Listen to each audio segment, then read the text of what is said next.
കാഫിർ പ്രയോഗവും മാഷാ അല്ലയും ഒക്കെ നടത്തുന്നത് ആരാണെന്ന് എല്ലാവർക്കും അറിയാം.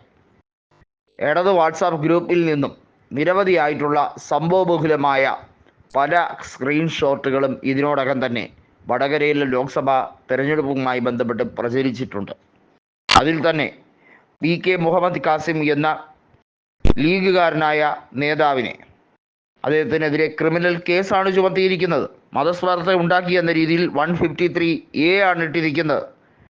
410/2024 കേസെടുത്തിരിക്കുന്നു. CPIMൻ്റെ പരാതിയിലാണ്. ഒന്നാലോചിക്കണം, കൃത്യമായും മലബാറിൽ മാത്രമല്ല കേരളത്തിൽ ഉടനീളം ഇടതുപക്ഷം വർഗീയ രാഷ്ട്രീയം കളിക്കുന്നതിൻ്റെ കൃത്യമായ സൂചന ഇന്നും ഇന്നലെയൊന്നുമല്ല വന്നത്.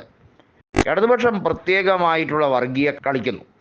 ആ വർഗീയ കളി 2009 ലോക്സഭാ തെരഞ്ഞെടുപ്പിൽ അബ്ദുൽ നാസർ മദനിയുമായി കൂട്ടുചേർന്ന അന്നത്തെ പാർട്ടി സെക്രട്ടറി ആയിരുന്ന, സംസ്ഥാന സെക്രട്ടറി ആയിരുന്ന, ഇന്നത്തെ മുഖ്യമന്ത്രിയായ പിണറായി വിജയൻ നടത്തിയിട്ടുള്ളത് നമുക്കെല്ലാവർക്കും അറിയുന്നതാണ്.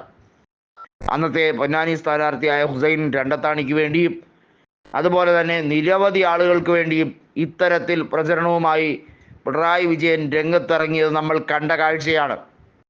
ഇവിടെ ഇടതുപക്ഷത്തിനെ UDF നേരിടുന്നത് മതം പറഞ്ഞുകൊണ്ടല്ല, കൃത്യമായ സ്പഷ്ടമായ അഴിമതി കാര്യങ്ങളും സ്വജനപക്ഷപാതവും പറഞ്ഞുകൊണ്ട് ജനങ്ങളെ അണിനിരത്തിയുള്ള സമര പരിപാടികളാണ്.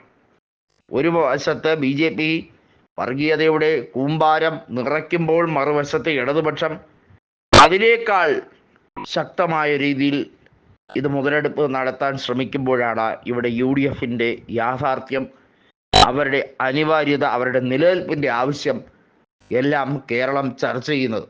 നിരവധിയായ ചർച്ചകൾ ഇതിനോടകം തന്നെ രാഷ്ട്രീയ നിരീക്ഷകർ നടത്തി കഴിഞ്ഞിരിക്കുന്നതിൽ ഒരു രീതിയിലും ഒരു ക്രെഡിബിലിറ്റി കാത്തു സൂക്ഷിക്കാത്ത നേതാവാണ് KK ശൈലജ എന്ന യൂത്ത് കോൺഗ്രസിൻ്റെ സംസ്ഥാന അധ്യക്ഷനായ രാഹുൽ മാങ്കൂട്ടം പറഞ്ഞ വാക്കുകൾ എത്രത്തോളം അന്വർത്ഥമാണ് എന്ന് വ്യക്തമാക്കി കഴിഞ്ഞിരിക്കുകയാണ്.